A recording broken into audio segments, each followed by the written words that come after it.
할렐루야. 크리스찬 연애대책 연구소 소장 이화섭 전도사입니다.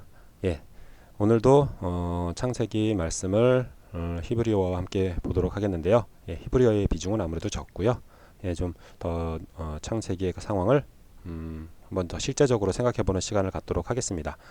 예, 오늘도 이렇게 내용을 볼 때 지난 시간에는 이렇게 과일들 보았습니다. 하나님께서 각기 종류대로 풀과 씨 맺는 채소와 각기 종류대로 그 씨 있는 열매 맺는 나무를 내어라 라고 하셨던 그 말씀을 보았죠. 예, 오늘은 이제 창세기 1장 14에서 19절 넷째 날입니다. 하나님이 이르시되 하늘의 궁창에 광명체들이 있어 낮과 밤을 나뉘게 하고 그것들로 징조와 계절과 날과 해를 이루게 하라. 또 광명체들이 하늘의 궁창에 있어 땅을 비추라 하시니 그대로 되니라. 하나님이 두 큰 광명체를 만드사 큰 광명체로 낮을 주관하게 하시고 작은 광명체로 밤을 주관하게 하시며 또 별들을 만드시고 하나님이 그것들을 하늘의 궁창에 두어 땅을 비추게 하시며 낮과 밤을 주관하게 하시고 빛과 어둠을 나뉘게 하시니 하나님이 보시기에 좋았더라. 저녁이 되고 아침이 되니 이는 넷째 날이라. 아멘.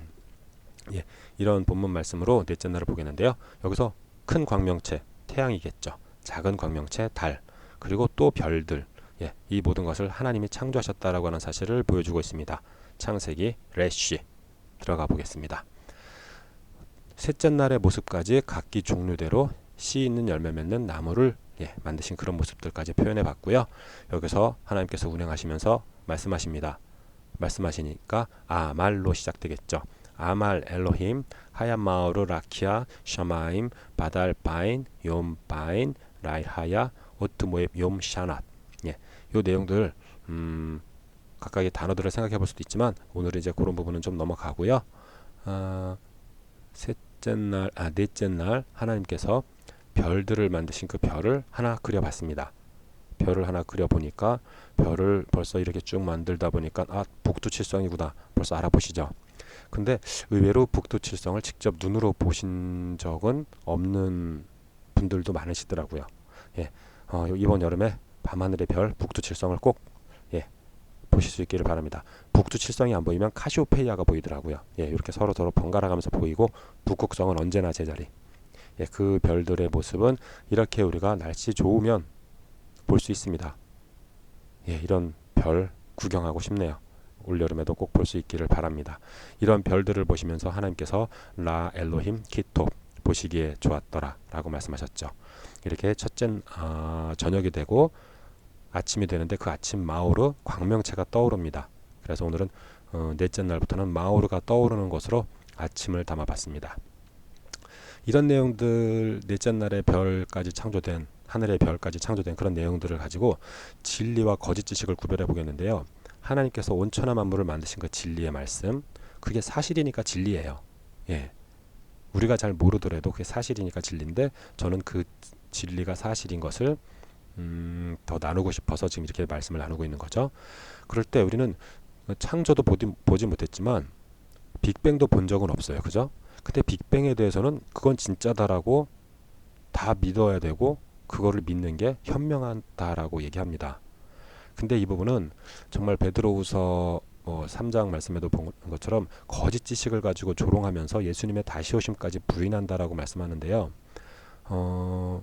빅뱅 이론은 그 근거를 찾을 수 없는 저는 거짓 이론이다 라고 말씀을 드립니다.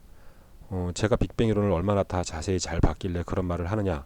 예, 사실 제가 빅뱅 이론은 그 전문을 다 이렇게 보고 연구한 건 아니에요.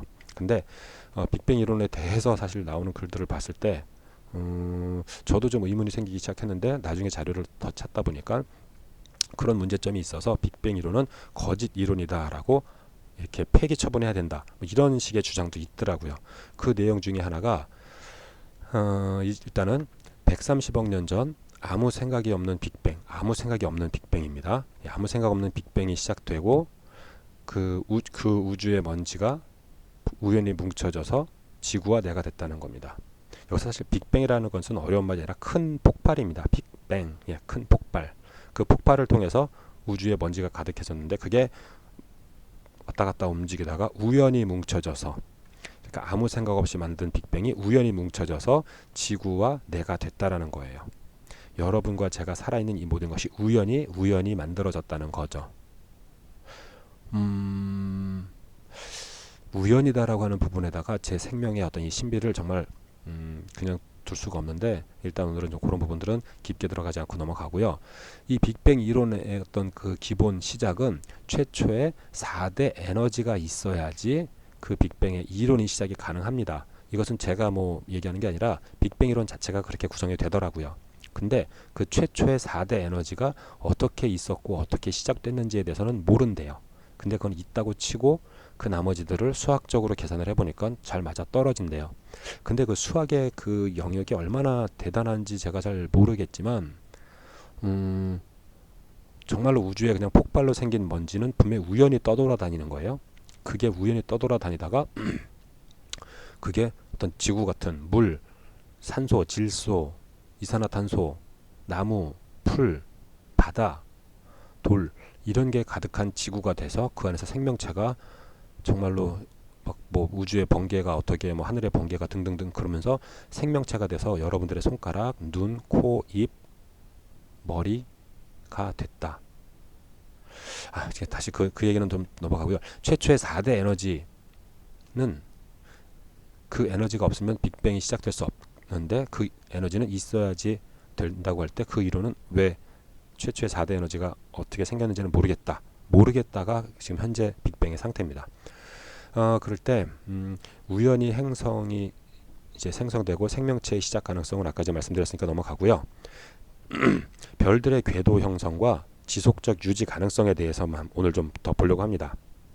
별들이 그냥 있는 게 아니라 궤도를 형성하면서 돌고 있어요. 그죠? 근데 그게 그냥 뭐 한두 번 돌다가 끝나는 게 아니라 지속적으로 유지가 되고 있어요. 지금 바로 오늘 이 순간도요. 그죠? 그런 내용들을 한번 이제 생각해 볼 건데, 마오르, 태양이 떠오릅니다. 그죠? 마오르가 있고 태양 주변 어딘가에 지구가 이렇게 있죠. 지구는 그냥 가만히 있지 않고 이렇게 자전을 하고 돌고 있답니다. 사실 그건 제가 직접 보진 못했습니다. 이렇게 돌고 있는데, 그렇게 돌고 있는 지구가 그냥 자기 혼자만 도는 게 아니라 태양 주변을 또 이렇게 공전을 하고 있답니다. 그래서 계절이 바뀌고 뭐 일식과 월식이 생긴다는 거죠. 예. 그럴 때 그냥 또 이렇게 태양 주변만 도는 게 아니라 지구는 지구 주변에 달이 돌고 있습니다. 달이 돌고 있고, 여기서 이제 더 나아가서 우리가 이제 더 이상 상상할 수 없는, 감당할 수 없는 일이 시작됩니다. 지구가 태양 주변을 공전을 하는데 그 지구 주변을 달이 또 공전을 하면서 달의 공전 주기, 자전 주기가 공전 주기와 일치하기 때문에 달의 표면은 항상 지구에서 같은 면이 보인답니다. 말도 어려운데 이게 가능하다라고 지금 되어 있고, 근데 이게 이론적으로 가능하다 아니다를 떠나서 그렇게 되고 있잖아요. 그죠? 달은 항상 같은 면만 지구에 보이고 태양은 떴다 졌다. 근데 그게 그냥 아무 생각 없이 되는 게 아니라 정해진 궤도를 따라서 계속 이어지고 있습니다. 근데 그렇게 원운동을 할 때, 원운동을 이렇게 하게 되면 거기서는 원심력이 발생을 합니다. 바깥으로 튕겨 나가려고 하는 힘, 원심력이 발생하죠. 그 원심력이 있으면 지구는 저 멀리 떨어져 나갈 건데, 그것을 다시 이제 붙잡아서 이 궤도를 만들도록 유지하는 것은 태양과 지구가 서로 당기는 구심력. 그래서 구심력 때문에 궤도를 이탈하지 않고 돈다는 건데, 이게 말이 쉽지, 이 가운데 막대기나 줄자 무슨 뭐 그런 게 있는 것도 아닌데 그 거리와 궤도가 유지되고 있다는 거, 우연히 돌기 시작했는데 그 돌고 있는 그 우연의 궤도가 유지되고 있다는 거,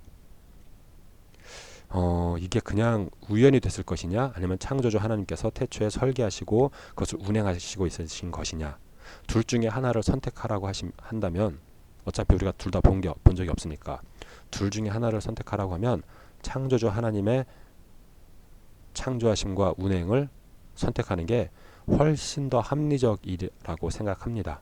예, 이건 성경책 덮어놔도 그렇게 생각됩니다. 그럴 때 원심력이 커지면 튕겨 나가는 것이고, 반대로 구심력이 커지면 이제 달라붙는 거죠. 이 상황을 놓고 봤을 때 좀 더 상상을 해보면, 조금만 더 멀어진다면, 조금만 더 가까워진다면, 조금만 더 멀어진다면 얼어 죽겠죠. 조금만 더 가까워진다면 타 죽다가 어느 순간 흔적도 없이 사라져 버리겠죠. 예, 그런 상상을 해볼 수 있는데, 적어도 제 평생엔 아직 그런 일이 안 생겼습니다. 여기서 이제 좀 나아가서 지금 뭐 지구 온난화 뭐 이런 여러 가지 얘기가 있는데, 사실 지구 온난화에 대해서도 그것은 사실이 아니다라고 하는 주장도 또 있더라고요. 사실 이제는 반대와 반대의 주장들이 너무나 많은데, 그럴 때 우리는 성경 말씀에서 창조주 하나님의 창조주 되심, 그 부분을 억지로 우기는 게 아니라 과학이 발전하면 발전할수록 창조주 하나님의 창조주 되심을 명확하게 합리적으로 보아야 하겠습니다. 그럴 때 이제 이런 우주를 운행하는 별들에 대해서 하나님께서 말씀하신 그 말씀을 보겠습니다. 욥기 38장, 내가 북두칠성을 묶을 수 있느냐, 내가 오리온의 줄을 풀 수 있느냐, 내가 때에 따라 별자리를 낼 수 있느냐, 곰자리와 그 별들을 인도할 수 있느냐, 내가 하늘의 법칙을 아느냐, 내가 땅을 다스리는 주권을 세울 수 있느냐 라고 말씀하십니다. 여기서 북두칠성, 오리온, 별자리 중에서 곰자리 등등 낯익은 별자리들이 나오고 있죠. 이런 별자리들이 그냥 막 이래저래 생겼다가 한 몇 년 지나면 없어졌다가 그게 아니고 인류 역사상 변함없이 계속 그 자리를 지키고 있습니다. 인류 역사상 예전에도 그 별자리를 연구했던 문헌들이 지금도 있죠. 이게 우연히 된 것이냐, 창조주 하나님의 창조하심과 그분의 설계하심 그대로 이것을 운행하고 주관하고 계시는 것이냐. 제가 어느 쪽이 맞다라고 우기지 않겠습니다. 합리적으로 생각해 보시고 합리적인 결론에 따라서 창조주 하나님을 따르시든지 아니면 그냥 우연히 우주의 먼지가 뭉쳐졌다가 흩어지고 나는 그렇게 우주의 먼지 속으로 사라져버리는 그런 존재구나 라고 생각하시든지 결국은 문 밖에서 두드리시는 그 주님의 음성을 듣고 문을 여는 것은 우리가 해야 하는 것임을 볼 수 있게 됩니다. 이상 넷째 날 내용까지 마쳤고요. 사실은 하나님은 되게 기뻐하신 모습인데 제가 너무 심란한 얘기들로 한 것 같기도 한데요. 요즘 이런 거짓 지식들이 너무나 심각하기 때문에 좀 따지면서 짚어봤습니다. 앞으로 계속 행복하게 말씀 나누기를 소망하고요. 이상 크리스찬 연애대책 연구소 소장 이화섭 전도사입니다. 감사합니다.